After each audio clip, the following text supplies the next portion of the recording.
Can genetics influence your weight gain? You worked hard and gave up because it's running in your family?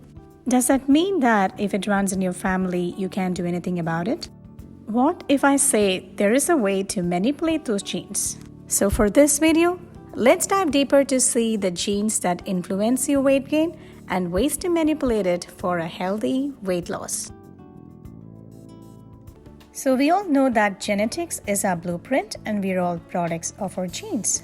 So how does this gene really control our weight gain?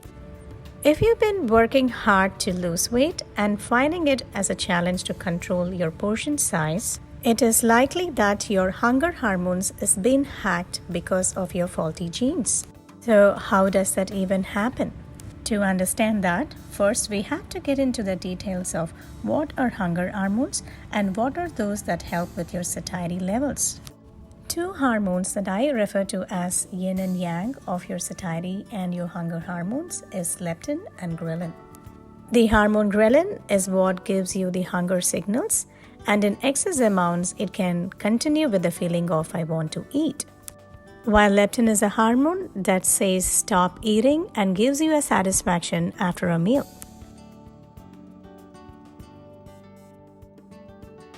FTO is one gene that is predominantly expressed in an overweight individual.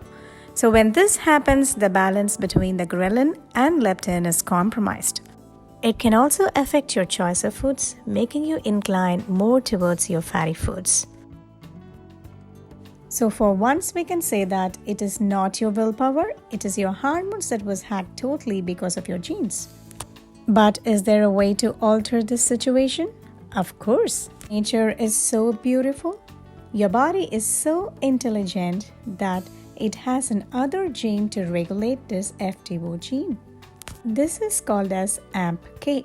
The only thing that we have to do is to learn to activate this gene so it can automatically regulate the FTO gene. So now let's explore some ways to unlock this AMPk and decrease the activity of FTO.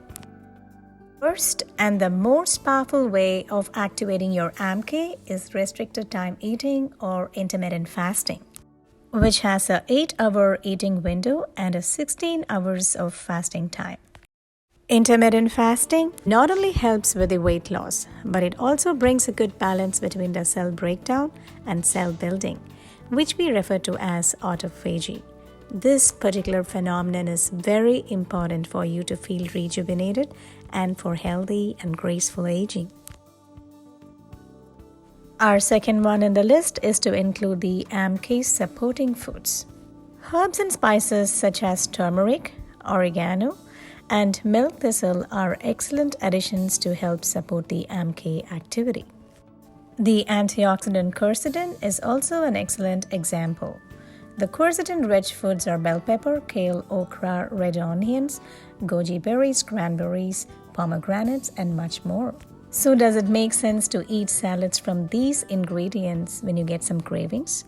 You may check the links in the description box for these recipes which we covered in our previous videos. Our third more important thing to consider is leptin resistance.